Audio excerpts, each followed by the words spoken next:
Hey everyone, welcome back. Hope you're having a fantastic day so far. So, Social Security payments are about to go up by right around $650 on average. In today's video, we're going to be covering when exactly you can expect to receive this increase to take place and four things that you should know about this increase. Four things you should be doing right now if you receive Social Security benefits. But before we go ahead and dive into for today, if you would like to receive up to $200 in free stock or $200 in free cash, in a pinned comment below, I will be leaving a link to Robinhood. All you have to do is once you click on that link is just sign up for a free account and then simply link your bank account. You do not even have to make an opening deposit. At that point in time, Robinhood will be sending you one free stock worth all the way up to $200. And if you'd really just have the cash, all you have to do is once you receive the free stock is just sell it for what it's worth and then transfer the cash value right back to your bank account. Okay, so diving right into for today. So once again, Social Security benefits are on average about to go up by right around $650 per month. In today's video, we're going to be covering when exactly you can expect this increase to start coming into play, when exactly you can expect these extra benefits to come into your check every single month, plus four things that you should be doing right now if you are a Social Security recipient. So we're going to be covering this article here by the Motley Fool. So they say that you've been eagerly awaiting word about what your Social Security benefit will be next year, and after a slight delay, the 2026 cost of living adjustment came in at 2.8%. That's a little higher than what projections had been calling for. But as soon as the excitement of receiving more money wears off, you start wondering whether it will be enough and what you should do next. If you can tick the following four boxes, you're off to a good start. Now, if you're asking yourself, is this 2.8% increase enough? Most of you would probably say, no, it is not. Because if you're asked, there was different polls taken over the past few years, whether or not the cost of living adjustments handed out have been enough to keep up with inflation. Most people feel that the cost of living adjustments they have been receiving have not been keeping up with inflation. And there are also different studies showing that over the past 15 years, since like 2010, the loss of buying power has been right around 20%. So yes, what you've been receiving before, you're not able to buy the same goods and services as you were, let's say 5, 10, 15, and certainly even 20 years ago. Now, the first thing that you should be doing right now, if you receive Social Security, according to the Motley Fool, is to estimate what your 2026 benefit will be. So estimating your 2026 Social Security benefit is pretty straightforward if you're comfortable with some basic math. Take your current monthly benefit and add 2.8%. So for example, if you get a $2,000 monthly benefit right now, adding another 2.8% would give you $56 more, bringing you to $2,056 a month.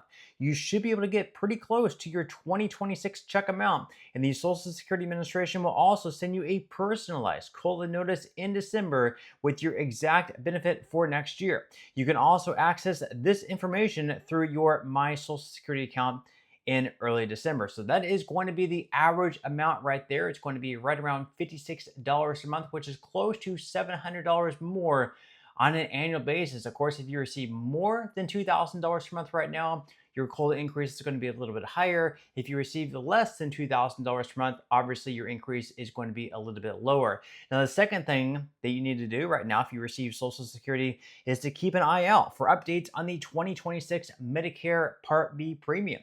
So most seniors 65 and older who are also enrolled in Medicare have their Part B premiums automatically withheld from their Social Security checks. If you're one of them, you'll need to subtract your 2026 Part B premium from next year's Social Security benefit to see how much your checks you'll actually get to keep. The government has not announced the official Part B premium increase for 2026, so keep an eye out for this in the coming weeks. Back in June, the Medicare Trustees Report projected a $206.20 monthly premium for 2026. This would be a $21.20 increase from the current $185 premiums. And if this worries you, you should know that Medicare has a hold harmless provision that ensures your Medicare Part B premium increase will never be greater than your Social Security COLA for that year. In the worst case scenario, your net 2026 Social Security checks would be the same as your current check. So in the case that your COLA only amounts to an additional $21 a month.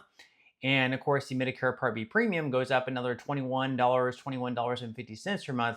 In that case, you're not actually going to be really receiving any type of cost of living adjustment at all, because even though you'll be receiving an increase for your Social Security check, the Part B premium is going to be completely offsetting your Social Security cost of living adjustment.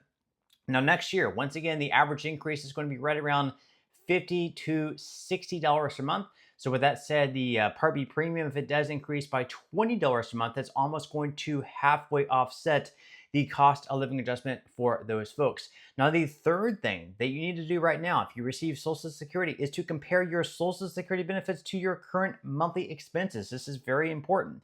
So, look at your bank and credit card statements from the last few months to get an idea of what your average costs are. Don't forget to budget for irregular expenses that only come up once or a couple times per year, like your Medicare deductibles, and subtract your take home Social Security benefits from your average monthly expenses. The difference is the amount you'll need to cover on your own. So, obviously, it's very important as well to budget.